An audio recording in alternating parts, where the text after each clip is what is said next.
not good at introductions. So, we are going to begin our study tonight. We're finishing up Leviticus, and we are finishing up Leviticus with the 7 feasts of the Lord. So, for the next couple of weeks, I do apologize. You will be stuck with my mug on camera as I go into these feasts, which we're going to correct that word tonight, so be prepared for that. You're not going to want to use that word anymore. It's a bad word. We don't use the F word in this house. So, we're talking about it, Jessica. Calm down. You're trying to get ahead of the lesson, girl. She's just looking at you. Jessica. All right.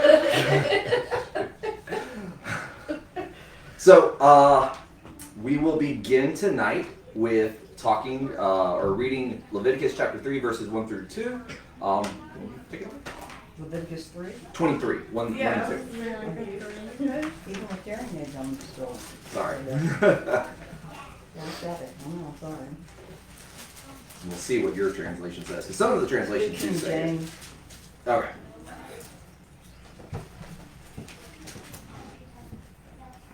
Here. And the Lord spoke to Moses, saying, Speak to the children of Israel, and say to them, The feast of the Lord, which you shall proclaim to be holy convocations, these are my feasts. Okay. So, like I said, that's fine. Oh, they all say festivals? Even you're NIV, right? And so says festivals? Okay. Well, hers said feast, mine said festival. So today, like I said, we're going to be going in, or we're going to start on the Feast of the Lord. However, we're not going to actually talk about any of the exact feast.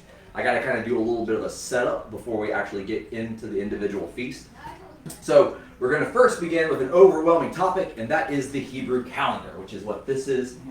People who are looking at this on camera, I imagine you cannot read it, but just pretend it is legible, and I'm going to point at stuff, and you'll know what it is. So. Alright, so first things first, today our calendar with like January, February, March, April, all that, our calendar is the Gregorian calendar, right? It was the updated version of Julian's calendar, and it is what's called a solar calendar, which means it's based completely on, which one is it? Does the Earth revolve around the sun? Yes. Yeah, right, because we're not the center of everything, that's right. So, it's based on the Earth's revolving around the sun, approximately 365 days. So that is the solar calendar, updated by Pope Gregory VIII. Like I said, it was a revision to the Julian calendar, which did not account for leap years. So it kind of got to where the seasons were all out of whack because it just kept on going and going without accounting for the leap years. Pope Gregory's calendar began to add in that nice little, February gets 29th day every 29th day. Every 4 years. Every 4 years. I didn't really look into the Julian calendar. That's because I'm Hebrew. But so yeah, and that's how it counts, and that's how we keep our seasons somewhat modified. It's also why our calendar is so different from the Hebrew calendar as far as like when Passover occurs. Passover can be anywhere from like March to May, anywhere in that realm.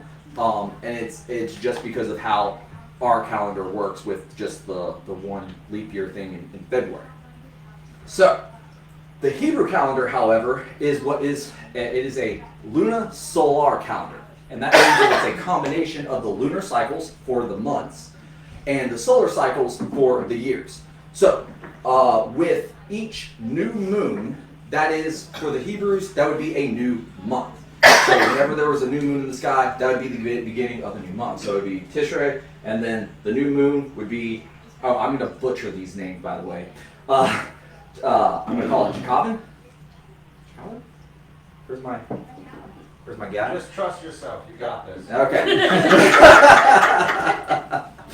Too far away now. For the record, I have one of these calendars in my car right now. Do you? Y'all want That's pretty dope.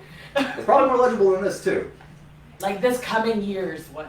Oh, I think aren't we in a leap year? I don't know, but it's Rosh Hashanah is literally the day after the wedding, so Yeah. that's when it starts over. Right here. Right now it's Jewish December. Yes. Where are we right now? It's not important. I get sidetracked, by the way. Alright, so the Hebrew calendar is a lunisolar calendar. The lunar cycle sets the month, the solar cycle sets the year. If the calendar had simply went off of the solar cycle, then these preset feasts, and I just did the 7 ones of the Lord. There are other Jewish holidays, but we're not worried about those right now. But these preset feasts would fall on different days each year instead of the exact day that God commanded them to have them. And it's important that we understand that God commanded them to have them on very specific preset days for a reason. Like some years we get Christmas, some years we don't. So the calendar is still composed of 12 months that consist of 29 to 30 days, but it does have a 13th month every 7 times in a 19-year cycle. Now, this 19-year cycle is known as a metonic cycle, right? So you guys are learning all sorts of cool words today. So a metonic cycle refers to the 19 years that it takes for the lunar phases to repeat on the same dates of the solar year, right? So it's basically when it takes 19 years essentially for the moon to repeat itself on the exact days again. Does that make sense? So that's what the metonic cycle is not specific to the Hebrew calendar. There are other calendars that use this, but the Hebrew is a combination of the two. But that metonic cycle, so the phases repeat on the same date, and these leap months are on the 3rd, 6th, 8th, 11th, 14th, 17th, and 19th years of the cycle. Again, this is all done to ensure that a new month begins with the sighting of a new moon, and that there are 365 days in a year. And the calendar and everything is lining up. So, as you can see on my board, these are the 13 months. Again, it's 12 months. What they do is on the leap year, this month Adar, it will have Adar 1, and then it will have Adar 2. And then it goes on to Nisan. And as opposed to if it's just the, if it's not a leap year, it would technically be Adar 2, but it would just be called Adar because it's not a leap year. Does that make sense? Because that was really confusing to me when I was trying to understand it. Yeah.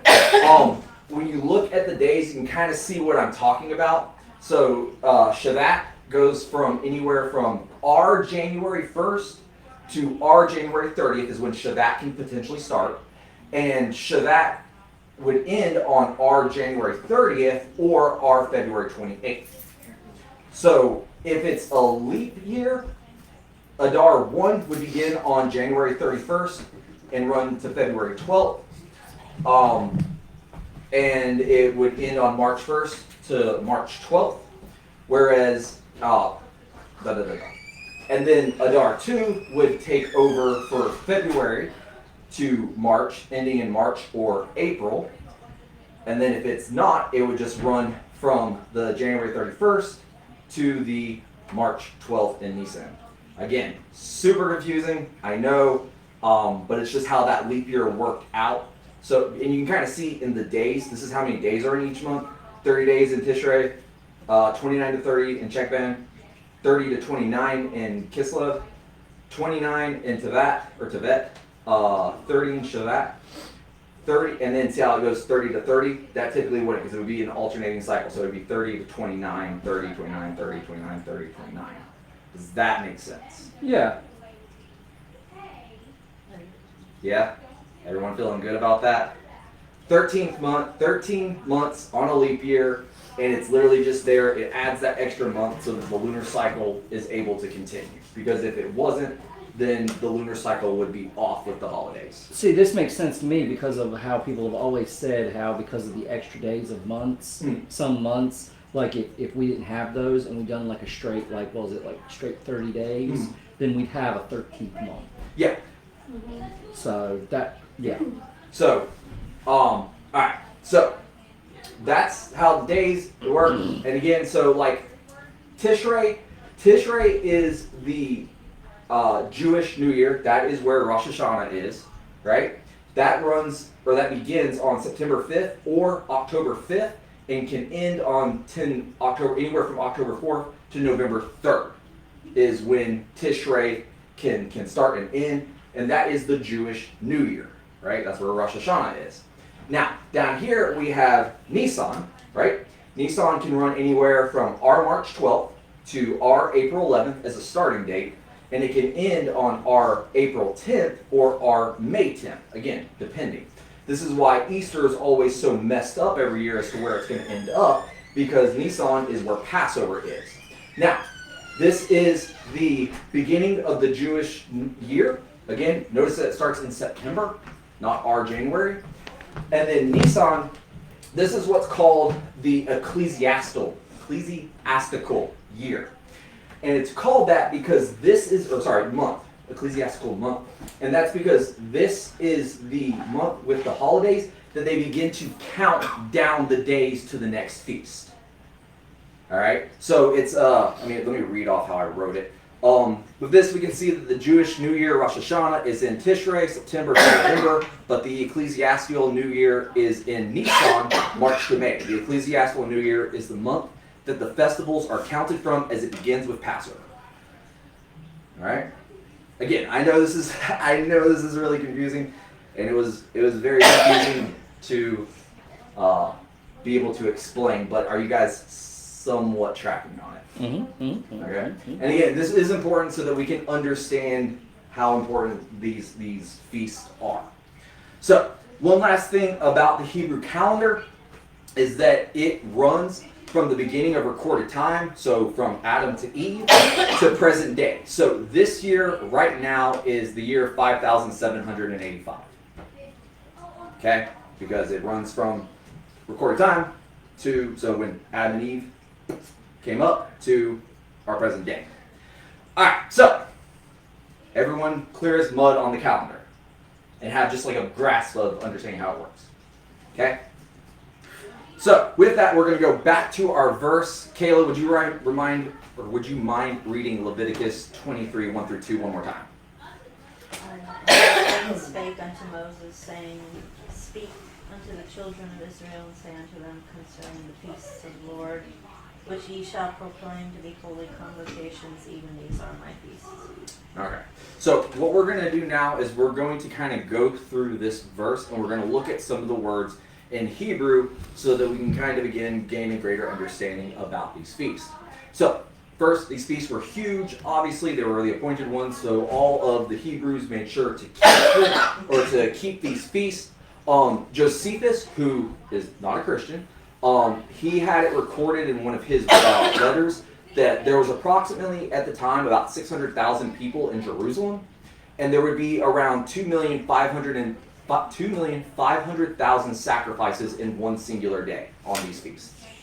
So that's a lot of blood. But again, and when we go into the feast, you'll see why there are so many sacrifices. So from this verse, there are a few things that we need to understand about this to fully grasp the importance and purpose of these feasts. And we're going to start with that word, feast. Like I said, it's a bad word. So, unfortunately, when we hear this, we often like to think of food and partying, right? It's a feast, so we're all going to come and we're going to sit at a table and we're going to eat and we're going to party. And while food is a part of some of them, eating was not the focus. The word that is being translated in the English language as feast is the Hebrew word moed. And I forgot what an E looked like, my bad. Alright? Is the Hebrew word moed. Moed means a fixed time or season or an appointment.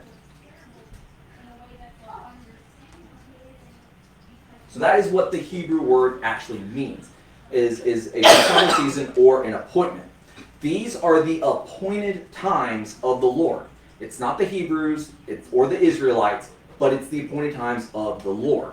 And this is why, in reality, these 7 feasts are more important than any man-made holiday, like Christmas, yet very few even acknowledge them or even know about them, unfortunately. Genesis 1:14 Sam, can you read Genesis 1:14 for us? Yes, give me 1 second to get to it.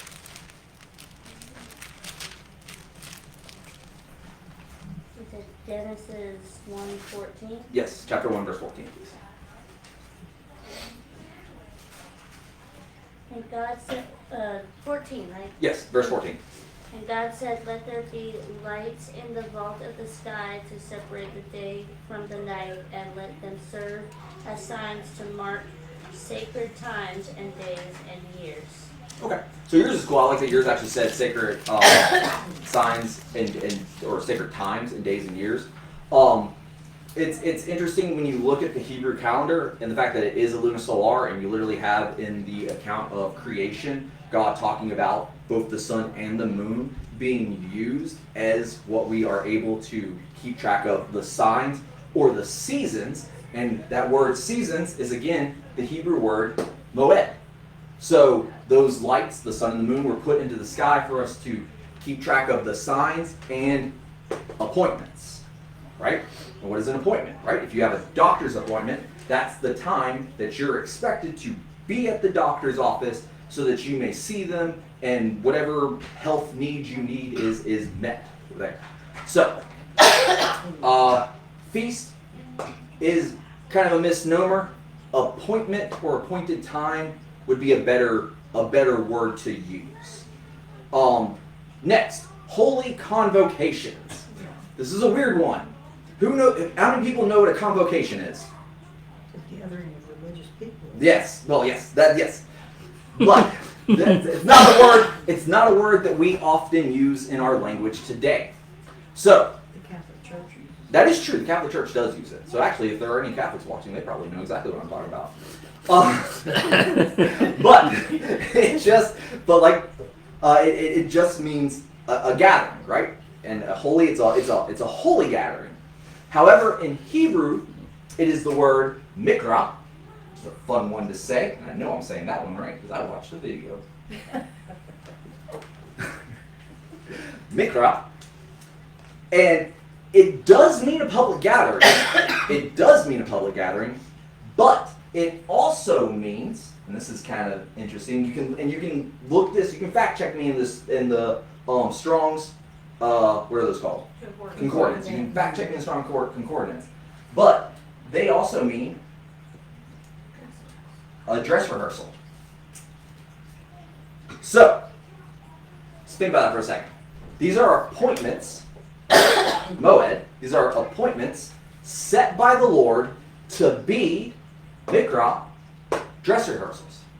So these are appointments set by God to be a dress rehearsal. So what's the point of a dress rehearsal then, right? Right? If you have kids, they do the plays, they have the dress rehearsal. It's the day before the play or right before the event typically, so that the kids can know where to stand on the line, what their lines are, what to do. Now, I mean, with kids, they're not going to do that on the day of the play anyway, so whatever. But, if we think of... they do. What? On Broadway they do. On Broadway they do. But if Broadway is doing a dress rehearsal, it's to make sure that the people involved with said appointment are prepared for the real thing. That they know what to expect and they know what to do. So, these feasts have been divinely set in history for not only his first coming, Passover, right? Even without me talking about Passover, we all know what Passover symbolized. It was the dying of the lamb, the spreading of the blood, and the protection from death. It symbolized Jesus Christ, right? And his blood that covers us, saves us from our sins, and we gain eternal life through faith in Christ alone. But it also, and I'm going to put a little disclaimer on this one, it also prepares us for his second coming. And we'll talk about this a little bit in the Feast of the Trumpets. But do understand, I'm not saying that we know the day of his second coming.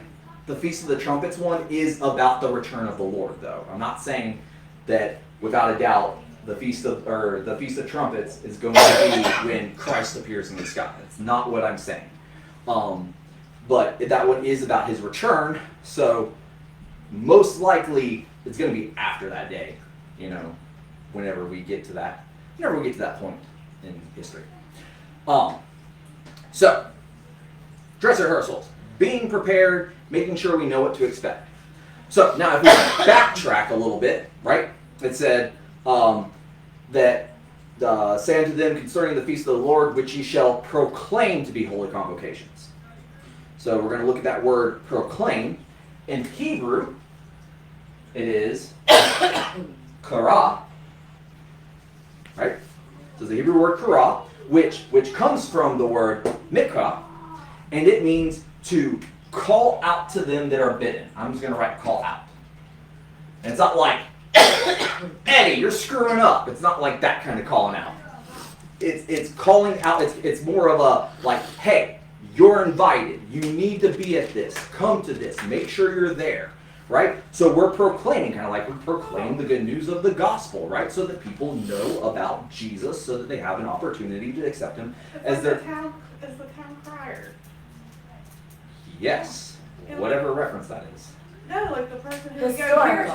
here you Oh! hear all about it, and then they tell the news to the town. Okay, yeah. Essentially, yeah. I've not heard of a town crier.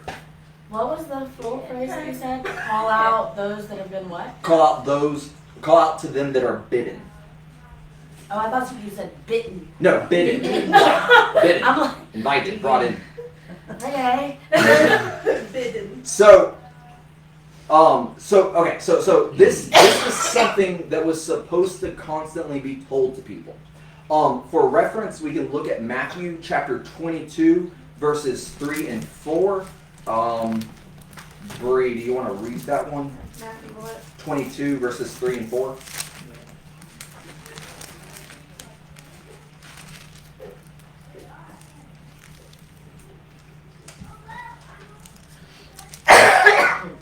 He sent his servants to those who had been invited to the banquet to tell them to come, but they refused to come. Then he sent some more servants and said, tell those who have been invited that I have prepared my dinner. My oxen and fattened cattle have been butchered, and everything is ready. Come to the wedding banquet. Okay, so this is the parable of the wedding. It's about the people, being. It's originally about going to the Jewish people and basically telling them about Jesus, the rejection of that by them. So later on in this parable, it says that they go out to the highways and they just grab whoever is willing to come, because it's a wedding. Those were a big deal. They were a big celebration. Tons and tons of people, right? And we know that they refused the call, and ultimately there was destruction. Instead, they went to the highways and invited anyone who would come. This is a sad story because it's literally talking about people rejecting the call of God, or those being bidden. But just as we proclaim the word of God so that people may know of the salvation that only comes through Jesus Christ, as a people adopted to the family of God, we should at the very least observe and tell people of these appointments set by God and to prepare. Because being adopted into the family, right, we are brought in to at least at the very least recognition of these feasts, right? It's not for us necessarily to celebrate. I think it's cool anyone who does celebrate them. That's awesome. I mean, we do Rosh Hashanah here. That's not necessarily a appointed time of the Lord, but it is for the Jewish New Year. And we also do Passover here. Mm-hmm. Rosh Hashanah is not one of the 7. Because the feast of the Lord, there are 7, because there's that whole number thing.